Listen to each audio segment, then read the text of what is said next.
This episode proves what's possible when you refuse to give up on coaching. In today's episode, I'm joined with Jace, one of our clients who's been with us for over 3 years. Now, when he first joined the OC, he was making a couple of grand a month, borrowing money from his girlfriend to get by, and questioning whether he even really had a future in the fitness industry. Now, that start of a story doesn't sound like one that ends in huge success. I'm here to tell you it does. Jace now makes 9 grand a month recurring. He has bigger months than that when we push it, and he's about to open his own facility, which is where I am sat right now. And that is a story of stubbornness, above all else, of belief, of resilience, and keeping on going even when it didn't feel like it was working. Let's get into it. Right, Jace, let's ignore the fact that we're sat in an industrial unit and go right back to the start. You've been with us for a little over 3 years? Yeah. Right, let's go right back to the start. Where were you mentally, financially when you joined the OC? Right back at the start, it was dark and gloomy. That's all I can really remember. It was, I want to say times of struggle, but I know there's people worse off, but it was times of struggle. I didn't even know if I wanted to be in the industry anymore. But here we are. You are still in the industry, my brother. Yes, I remember it very clearly. I rented the meeting room because we were away at a festival and you were keen to speak, and you were keen to speak now. Yeah. So I hired a space and I chatted to you, and I'll be the first person to tell you that the guy, we said this earlier on in the video that you'll see when we finish it, the guy that I spoke to there is long gone. I 100% agree. That he's dead. Okay, so where were you financially? Financially, I worked in a small gym, and I was taking home maybe £1,200 a month. But we just got a house, we got a dog, and we were like, oh shit, I need more than £1,200 a month. Yep. And it was getting to the point where my wife was paying my bills. And I was like, I don't know if it's like that whole gentle masculinity or whatever it is, but there's like part of me just doesn't sit right with that. I'm like, it's my bills. Like, and I know there's the whole, whoever makes more can pay slightly more, and it's an even partnership, blah, blah, blah, blah, blah. But part of me was like, I want to pay my own way. No, I respect that. I want to help. I think for a lot of guys that's the case. Not for everyone, but it's how Sarah and I work, and I know it's how you and Jen work. How did that feel? Guilty more than anything. Mm-hmm. It just felt wrong. Like, it felt like I was trying. It wasn't for lack of trying. Like, I was trying. It was just wasn't there. Like, the gym I was in, it was a paid position, so that was it. That was top end. There was no online. There was no extra. There was no work more hours, get more money. It was just, that's it. And it just felt. I felt like I was letting her down. I felt like I was letting myself down. I didn't know it was going to be that kind of podcast. But yeah, it just felt like I was letting everyone down. Yeah, I mean, it sounds like it felt frustrating. It felt like, there are no more hours to work. Yeah, that was it. I know I could and should maybe be earning more. Yeah. But I have no route to do so. Yeah, I was even at the point where I was on like S1 jobs, looking at Tesco delivery drivers, just to be like, right, I can do that in the evenings, just to get some more cash in. But I full-on, hand-on-heart believe that if I'm going to do something, I'm going to do something. I'm all in on that something until it breaks and falls apart. And so there's part of me was just like, I'm not finished yet. There's something more here. I just don't know what it is, and I didn't know what it was until Blair. And that was, I think we'll probably come to this, but like that was my sort of into you, essentially, was watching Blair do his own content, do his own stuff. And there was something like in his eyes and in the way he did his content, you're like, that man's free. I like that. He's free from corporate bullshit, and he gets to do what he wants, and you can see that he's enjoying making things and doing things. And then you start to make money and you're like, oh, fucking hell, how's this? Okay, so there was something in that where you saw Blair doing something which led to you reaching out to me. Yeah, so I reached out to Blair, spoke to Blair, as most people probably do. Like, people do it with me about you. You don't tell me about Matt, what's this OC thing? I can't really tell you. You need to just go and fucking feel it. Like, there's dude, I can tell you the stuff that there is. Like, there's a lab, there's this, there's that, but you need to go in and feel it. Yeah. Like, I can't just tell you. Like, oh, Tesco's full of fucking crisps, mate. But you need to go in and figure out what flavour you want. No, that's fair. So when you reached out and we had the call, yeah, It's one of those calls, bizarrely, and it feels like the sort of shit you could say to everyone. I genuinely mean it. I can remember that call very clearly, probably because of the bizarre nature of the fact that I hired a meeting room in like Southampton. Yeah. As far away as we can get from here. Mentally, what did you bring to that call? Not much. I'm not sure I brought much. Must have been hope. I think sheer hope and serendipity. Like, there's got to be something more, and I'm going to explore this option, and I'm going to go for it, and we're going to see. Like, it was one of those calls as well. It wasn't like I needed a sales pitch. I was already in. I just needed to speak you through. Yeah. I felt that as well. You knew you wanted help, but it might not have been for you. Yeah. I knew immediately on the call. I think we had a very long conversation. Yeah. It was a good conversation. I know you said when we were in the war room last week that you thought about quitting the industry a few times. Yeah. Well, did you feel like that? And is it one? Because a lot of us have those stories that's like, oh, I felt like quitting.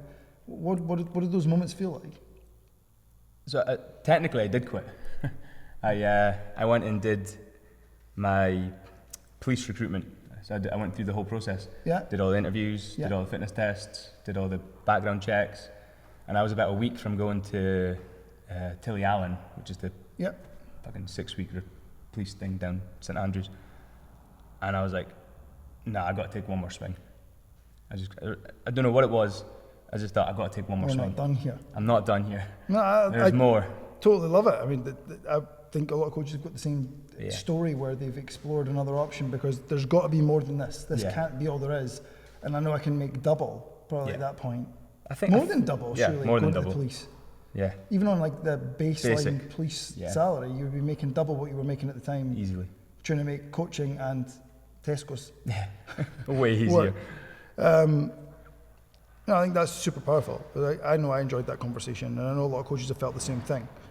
So when it comes to like, you coming in, you came in on that call. Yeah. And from there, one of the things that I know that we identified early that you struggled with is being niching, and specifically niching down and being specifically for a group of people. Yeah.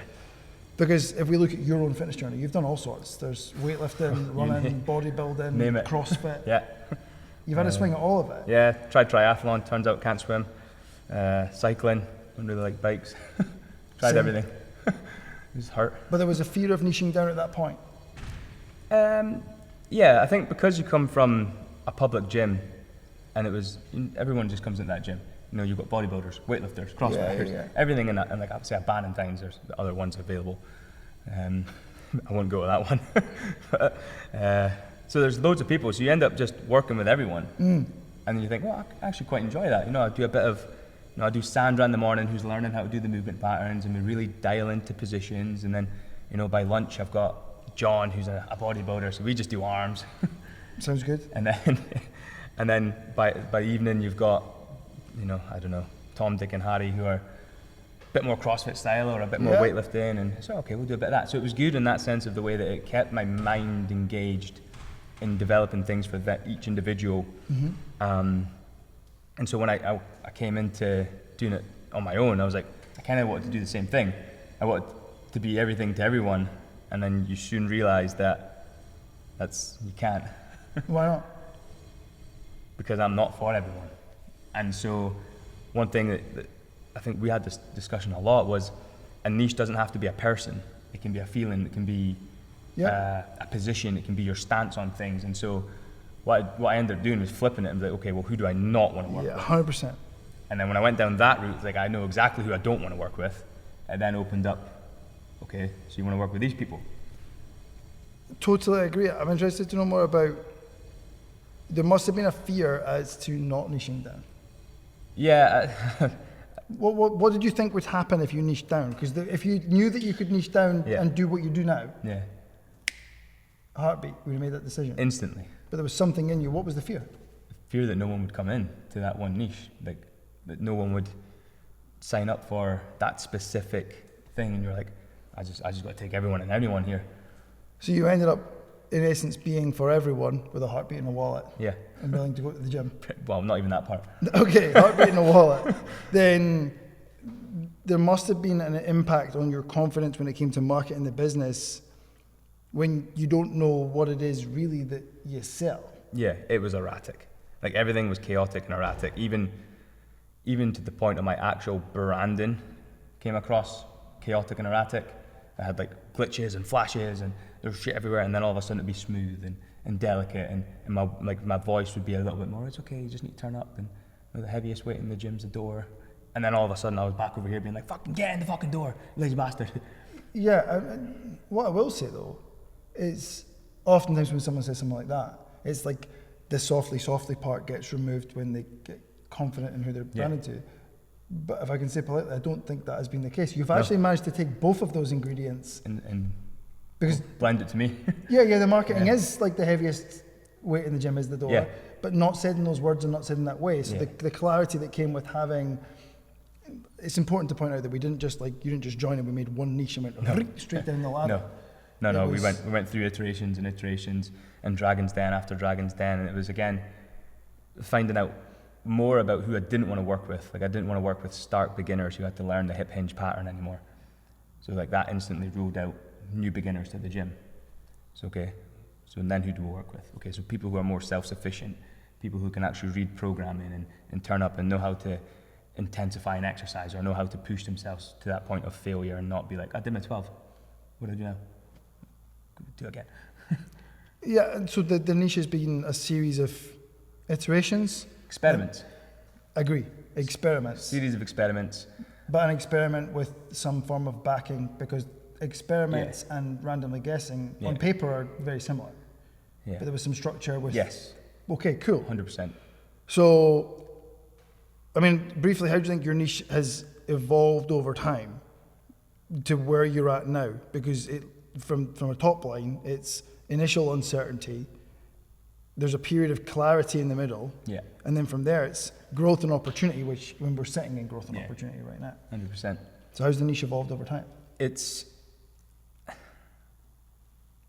developed more and more with the experiments, with intent, and taking away the people I don't want to work with, and it started to develop into its own niche that I didn't even realize was a niche, because I thought a niche had to be a 30 to 35-year-old busy mum who wants to simplify macros. Mm-hmm.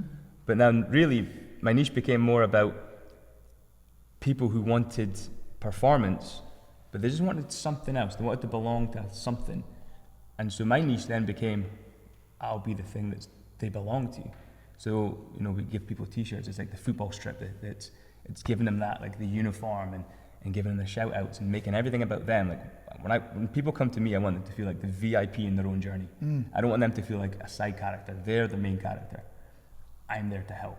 And so when I started to develop and go down that route, it was like, well, nobody's really doing this at the minute. And so, okay, well, how do I make people feel more special? So we created like the group chats, and we really started to dive into like events and really dialing into the community aspect of things. Yeah, I'm glad you brought this up. And through doing that, we've created people who, if I was to nutshell, it would be people who have tried the gym, hate the gym, or failed at the gym, but they still love that performance aspect of things. Yeah. So now they come to me, where we build on performance, but we're made by community. Mate, love that. Yeah, community is the thing. You've spoken in our group about this. Yeah. Because, I'm happy to say it on camera, you have, more on occasion, and the same amount on occasion, people turn up to your events for a online really, with some in person before this, coaching service, that turn up to events year round. Yeah. What's the biggest number you've had at a client event? 55. 55 at a client event for an online coach. Yeah, not including the videographer, the photographer, or the DJ. Yes, we'll pump those numbers up. Yeah. I love that. So it is a movement, to use the pun. Yeah, it is a movement, and it's actually where we got the Join the Fitness Revolution from. Yeah? Yeah, and the events have been key. Like, if you're an online coach listening, get your people in a group, get them together. That's no question, absolutely no key. question. And it boils right back down to people will stay where they evolve. Like I've said repeatedly that adults don't have that ascension, they don't have something to belong to. Once you've left your sports club and your uni and everything else, then what? You're just Jason, Jen, Matt and Sarah. That's it. Yeah. That's it. So I should say that is great. before I get in trouble. Duck. It's really good. But I genuinely believe that people will stay where they evolve. It seems to me from the outside looking in that you've genuinely created somewhere where people evolve. Yeah. And that becomes the niche in its own right. Yeah. And, part of it was part of it was a really selfish thing for me, actually. Was I wanted a group of people that I could go and hang out with. Or I could be like, hey, does anyone fancy doing the beach race this weekend? Or does anyone want to go grab a sauna down the beach and jump in the water? From my selfish perspective, I kind of grew up in different primary schools, different secondary schools, so I didn't have like a group of friends because I was quite scared. So then I was like, okay, well, I'll make my own group of fucking friends. Well, talk to me about that. So there's a selfish element where you're creating something for you. So we're right back to the niche being a feeling. Yeah, 100%. So upbringing was different? Different, yeah, difficult. Times of darkness, times of sorrow, a little bit of light, but for the most part, just different. Okay. Well, it wasn't, we didn't have family holidays, and I had to go to my home ec teacher and ask her if she could bring the ingredients for my home ec class, which she did. Shout out Mrs. Simpson. Shout out. I think she's still with us. I hope so now. So cool. That obviously fueled something where, I hope I can say this politely, is the lack of a clear family unit then led you to want to have that unit thing elsewhere, and so you've created that family feel here. Yeah, 100%. And I think as you grow older, it becomes harder to find friends. Yeah. It becomes more difficult to find a group of friends, because then you have to start going to these different things. I thought, okay, let's be that thing, let's create that thing. I'll set up the events, you turn up, I'll introduce you, we'll find common ground between two people, and I'll purposely stand them together. Oh, by the way, Matt's got a Labrador. And then I'll walk away. Facilitate chat and then leave it. And just, drop that and leave. And it's creating that connection point. Yes, a feeling. I think that's really powerful for anyone. When it comes to the whole thing, you've obviously had that whole backdrop that we've just spoken about. Yeah. We're now on the verge of opening a facility. What do you think made you stay in the fitness industry despite all the doubt, all the bullshit that came before? What's kept you here? So I knew you were going to ask this question. I knew it. And I've been thinking about it a lot. And I've got an analogy for you. I know you like an analogy. Hit me.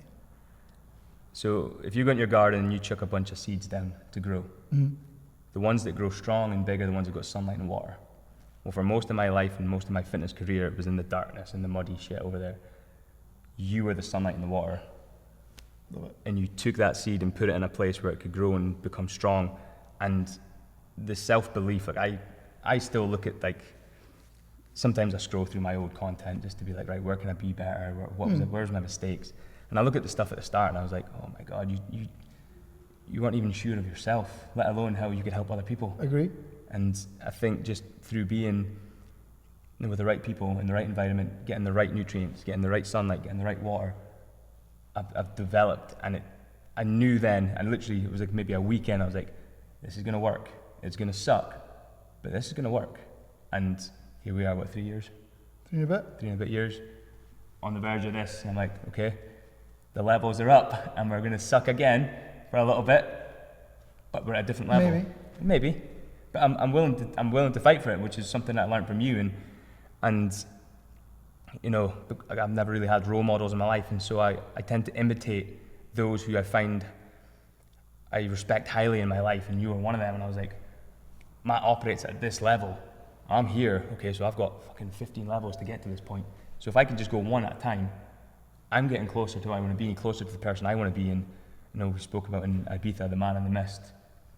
And that, when I heard that I wake up every day, and I've got a little habit tracker that I got from Sean. And part of it is, did you meet your man in the mist today? And every single day I'll put a cross on that fucker. 100%. I like that a lot. I appreciate the kind words as well. It's if a flower doesn't grow, you fix the environment in which it grows, not the flower. Yeah. 100%. It's, you don't scream at the grass that you've planted and not fucking watered. Yeah. The grass is greener where you water it. And you have, for the last 3 years, repeatedly watered that grass.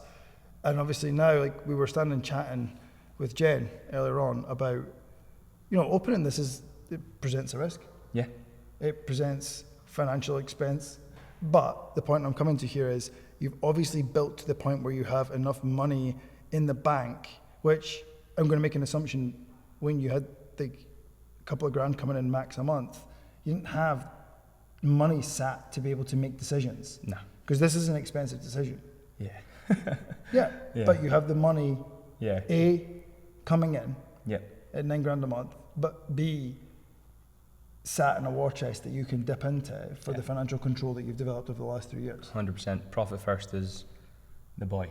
100%, dude. Gives you that freedom and control to make decisions. And that's where, you know, when we were talking with Jen, it's exciting and it's scary, but that borderline of fear and excitement is the very first thing you ever watched in the OC. Yeah. Is where the magic happens. That's growth. 100%.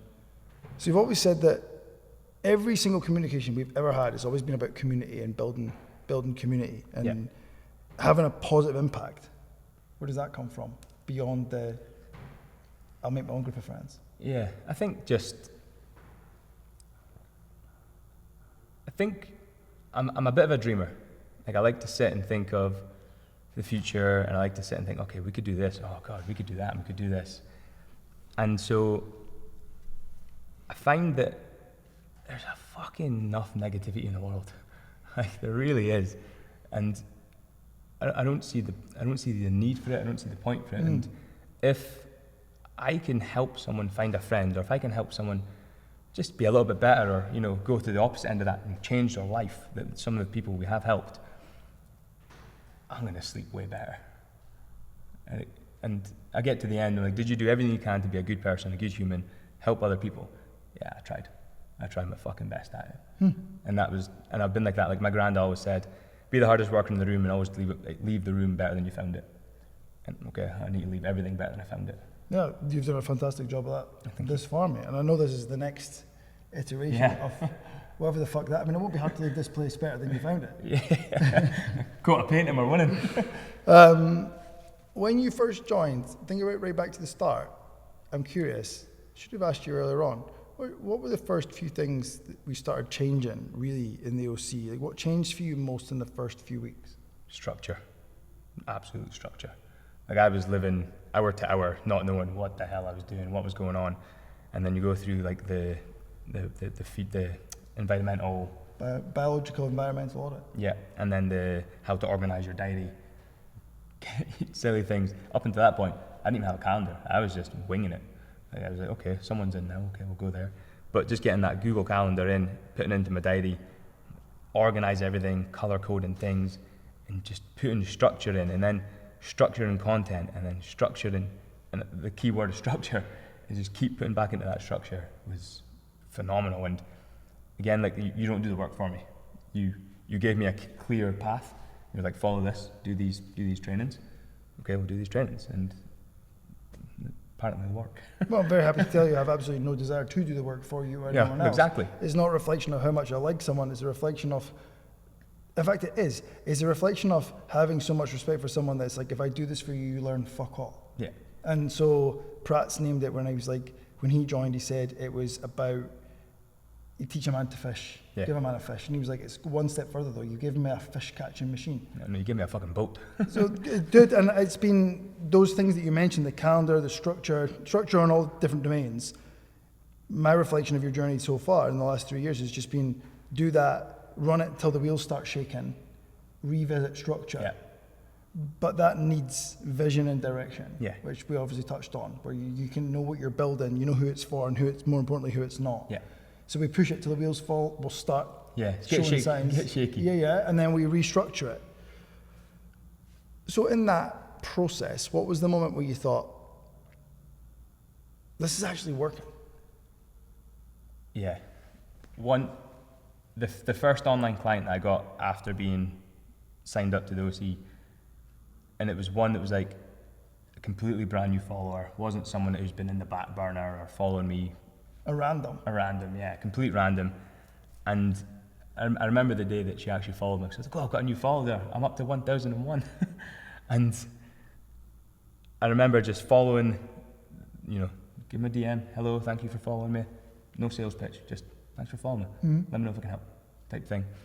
And then a couple of weeks later, lo and behold, oh, I really like the content you're putting out. Can I have a conversation? And at that point, I didn't even have a sales conversation set up. So on Zoom, with the iPad, this is really professional. Like, fucking hell, this shit works. I'm like, all right. And she's like, how do I sign up again? I'm like, oh, fuck, I'm not even got to that bit. I'm not even halfway through my pitch. She's like, I didn't even get halfway through. She's like, yeah, that's fine. Let's just take my. She's still a client now. It's 3 years on. Love that. Yes. 3 years on. So there. I assume those moments scattered throughout the last 3 years. They scattered, but they also became bigger and bigger. And like, I remember we spoke about running a sales offer, and so I ran it, and we had like 30 people sign up to it. And I was like, huh, shit. Oh shit. Yeah. And that was the wheels falling off. Structure again. So at that point, we're like, okay, well, what's the system? Oh, I don't have a system. Let's get a fucking system. So then we built the system, and then, okay, so if 30 people sign up today, I know I can take them in. So throughout that then, there's been chapters between that first online women signing up. Yeah. All the way through to now. I imagine there's been 2 or 3 quite clear chapters of. The first one was us building structure and giving you some control in the business. Yeah. What did the next couple of chunks look like across the journey? Because to go from where you were to $9,000 on recurring, much bigger months have been had, but with campaigns put in there. Yeah. But $9,000 a month coming in every single month, and a facility that's about to open. What are the chapters? So first it was getting the system and the structure, and then it was getting clarity on how I actually helped them. And so we spoke in length about this. So I did a lot of weightlifting, and at that point in my life and personal fitness career, I lived and breathed weightlifting. Yeah. So everyone who came in was doing weightlifting, right? I remember this chapter well. And so, but that's not what they were coming in for. And I thought it was, but it wasn't. And then we're like, okay, well, what are they coming in for? They're coming in for a result. They want to change their physique. And a feeling. And a feeling, okay. So how do we give them that? So then we changed it, and we launched the very first sort of fat loss project, 90-day fat loss project. And then that actually became my main offer and became the normal thing. And it brought in that, because that's when we started the group chats, and that's when we started introducing people to each other. And okay, well maybe, oh, hold on, there's something here. Mm-hmm. And so once we start to build that and get clearer in the actual thing that we do, rather than you do what I do. And I fucking hate myself for saying it, because I used to watch people in the gym and be like, that guy's clearly a kettlebell guy. Yeah, everyone's doing kettlebells. Everyone's doing kettlebells. Yeah, you were the fucking weightlifting guy. But I was that guy, and I just thought, well, weightlifting, it's the best thing in the world. It's mobility, it's strength, it's conditioning. It fucking does everything. And some people can't chew chewing gum and walk at the same time, let alone weightlift. And I was giving people who shouldn't be weightlifting, and then they were leaving, and I took them leaving. I took it to heart. But then when we got clear, okay, I'm the fat loss guy. You come here, we get results, and I give you a group of friends to be accountable to sustain those results. To sustain those and results. And enjoy it along the fucking way. Like, just to know, like a group of 10, I think we had 31, including me, in that first group chat. And it was all women. But my God, they kept each other on. Like, it was like, I didn't even have to interact in that group. If someone put in the group, oh, I'm feeling a bit shite today, someone else was on it, come on, get to the gym. You know you feel better for it. I'm like, hold on, there's something in this. And then when you start to harness it and become the facilitator of these conversations. That's it, you're just the guy that holds it all together. Yeah, I was just, So we've gone this journey so far between a couple of grand a month to $9,000 a month and this thing. Yeah. Next. How the results, though, that you and I have achieved together, how does that impact your daily life? Or how's your daily life different? I'm just happier. Like, and everything I do has a purpose and an intention behind it. And again, we spoke about that sort of imitation factor. I'm like, there's levels to this game. Mm-hmm. I can be better in everything I do here, including random shit, like how I stack cupboards in the house. Like that cupboard's clear and set up and organized. I'm clear, I'm set up, I'm organized. Mm-hmm. So everything is just transpired into just everything. Like, even to how I trained the dog was like, okay, well, let's put training blocks in my diary to train my dog. Structure. And it's that key word. So it's structure again. 100%, yeah. You said happiness. It feels like happiness is the presence of some things in the absence of others. Yeah. Give us a presence and an absence column. What the happiness, because it's different for everyone. Yeah. But you're saying it's like the results are giving you happiness day to day, great. What is present that gives that happiness, and what is now absent that was otherwise blocking the happiness? I think it's, I know we spoke at the start about borrowing money, and I think it's being able to pull my weight more, and being able to, you know, treat Jen if I needed to, if our Garmin broke. Okay, let's just get a new Garmin. And I think I actually spoke to you on our very first call about, I want to be able to have the kind of financial freedom where I love doing courses, one a year, not a course whore. Yeah. But I like to do one big course a year that just helps me, and it doesn't have to be fitness related, but just helps me develop as a person or something, a skill. And I didn't want to save for it. I wanted to be able to open up the course and click the button. So it's the presence of development, the presence of a financial optionality, which is you've got the bank account to choose to do it. The absence of, the opposite is the absence of lack of like, oh fuck, how would I pay for that? Yeah. The absence of the stress of like, Having to save if up we need a for new things. Garmin, what we're going to do? Yeah. Totally agree. Happiness is going to be different for everyone, but as long as you reach what it is for you. I think it's just,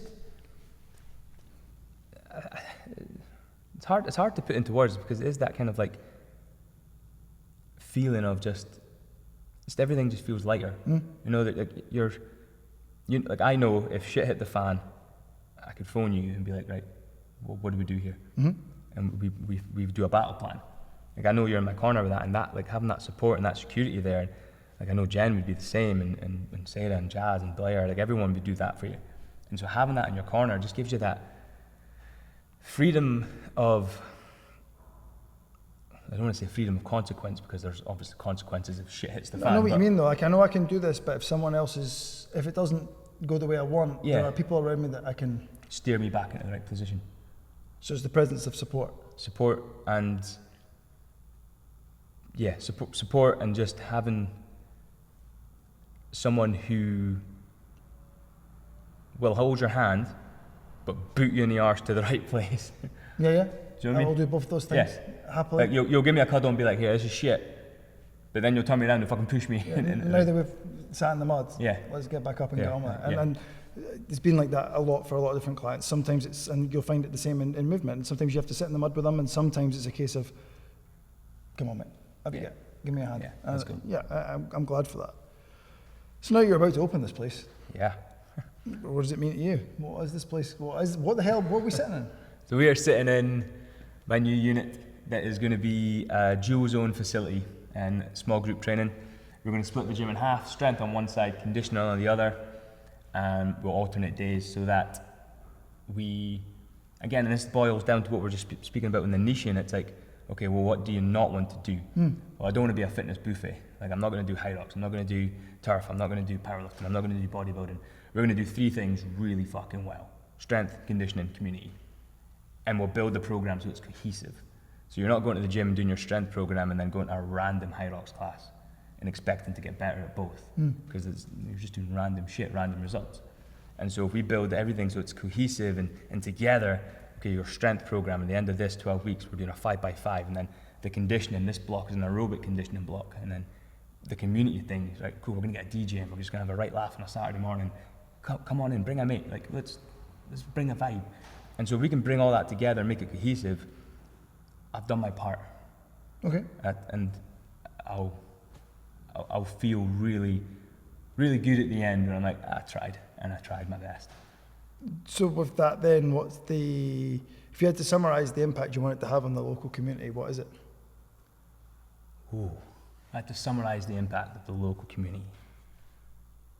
What's missing? Why are you even bothering?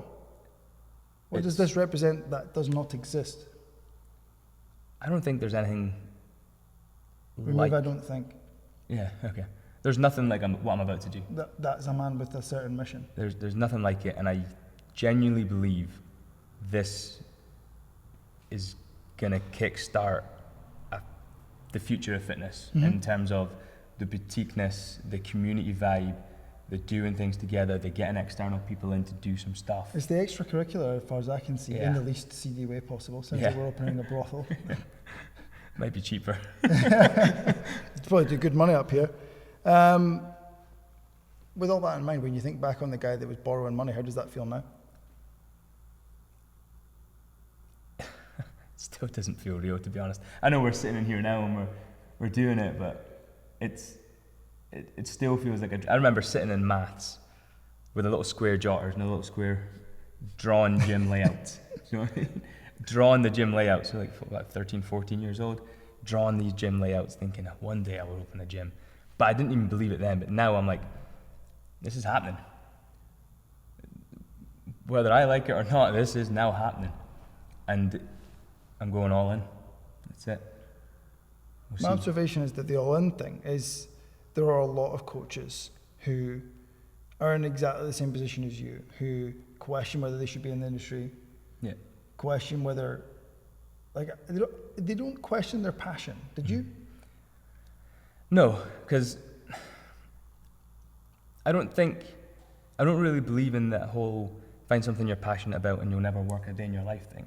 I think the passion part and the work in a day in your life comes in with you're just willing to suffer for that passion. The goal, who made the goal not working a day in your life? Yeah, I've never understood it. I'm like, surely the passion is just to make the shit days feel okay because you're doing it for a fucking purpose. You're doing it for a reason. And that is where passion becomes purpose. And my observation from the outside in is that is one of the key ingredients that's happened in that 3-year evolution has been those coaches that are struggling, that are thinking, oh, maybe I'll leave, maybe I won't. Like I say, it's not a lack of passion. I know when I thought about leaving, it wasn't a lack of passion. I'm deeply passionate about health and fitness, 100%. but I couldn't break through it. I just didn't know how to make it happen, and it's the frustration that comes with passion that has no structure. So it was the addition of structure, but then passion becomes purpose when the structure, the mission, the vision becomes clearer, becomes all one. So for you, it was you had the passion. You were finding the money. You found the money somehow. And you paid and you joined. And then with that, it gave you the structure, it gave you the support, it gave you that someone to sit in the mud or otherwise to offer you a hand up. And then rinse and repeat. With that rinse and repeat process comes for not just you, but all the coaches in the same boat, the ability to turn the passion into purpose. And what I've explained to the coaches, you will have heard me say, is passion becomes purpose when passion is applied to a clear mission with clear direction, but to the the betterment of others, which seems to be initially the passion was I like health and fitness, but I want to make more money than I am. Who benefits from that? You and Jen. And like now you're fucking clients. And I feel like there was a moment where, and I don't know where it was, and maybe we don't need to go too far down it, but there was a moment where you realised that money's just a bit of a game. There you have this impact over income, and income will follow impact. And so I remember reading that and hearing you say it for the first time, and I was like, that's it. That's it. Stop trying to be everything to everyone and be impactful to this group of people. And then all of a sudden you're like, and there's the income. But for the avoidance of any misclarity for anyone else though, it was that, but the process wasn't as you described. The process was fuck all these people in the most polite way possible. It's not impact for them. It's impact not for them, which just left what was left. So when people get stuck in niche and they get this, I don't know who it needs to be. You didn't know. We didn't know between us. But we're like, it's not them, it's not them, it's not them, it's not them. It's like, well, who the fuck's left? This lot.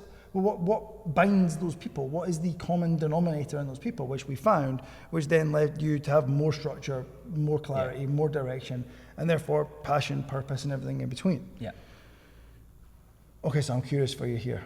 If there was a coach listening and they are seeing or feeling or hearing themselves in your journey, what would you say to them, or what would you say to the guy who was thinking about getting on a call with me who was thinking about ruining my trip to Southampton? It's really simple. Like, everyone thinks, but what's the worst that will happen, or what if it doesn't work out? And when I signed up to you, it was very much a case of, what if it does? And I was like, I didn't think of that. And so for me, a coach is someone who believes in someone else more than that person believes in themselves, and then finds a way to show them. And that's what you did to me. And I think you can do it very well for loads and hundreds and thousands of other people. And it's very much a case of, what if it does work out better than you thought? I'll help you believe it. I'll give you the systems, the structure. Go. And it has. And it fucking has, mate. Brother, fucking incredible. Okay, coach, our turn for a one-on-one now. If you've watched however long that ends up being, you're clearly interested in the story. But I know when I watched these stories, when I was trying to build the business, oftentimes I would sit and watch it and be like, yeah, but. He doesn't have 3 kids. He doesn't have a full-time job. He doesn't have this. He's got that. He's got this. Honestly, we could have spoken for another hour to give you all the bullshit destroyers, which just show you that Jace had every excuse and every reason not to succeed that you still possess in your head. And our goal is to go around all kinds of different clients and showcase all the different stories, because it's a 3-year journey to get to the point that we're sat in this unit just now. And the first year really wasn't anything that exciting on paper. And I want you to see and know and hear that from me and from Jace and from the guys and girls just like him, that the first year was just us getting that structure, getting our feet under the table. And then after that, Jace came to one of our events in Ibiza, and when he came to our event in Ibiza, Sarah mentioned that that was a real turning point for him, where he started to know that and feel that this could actually fucking work. So if you're in that weird first period that Jace was in, first things first, you're not alone and you're not broken. It's a case of you keeping your head down and understanding that no one got clear overnight. The clarity, the direction, the mission, the vision, the purpose, the passion, all the good stuff that you want is actually just a series of you just layering one Lego brick on top of another until you've got a tower that's fucking 40 feet tall. But my expectation was that it would be overnight. So to make sure that you're not falling prey to the same trap, I will leave you with one phrase that has served me very well that Jace kind of circumnavigated in a roundabout way. This could take 5 years.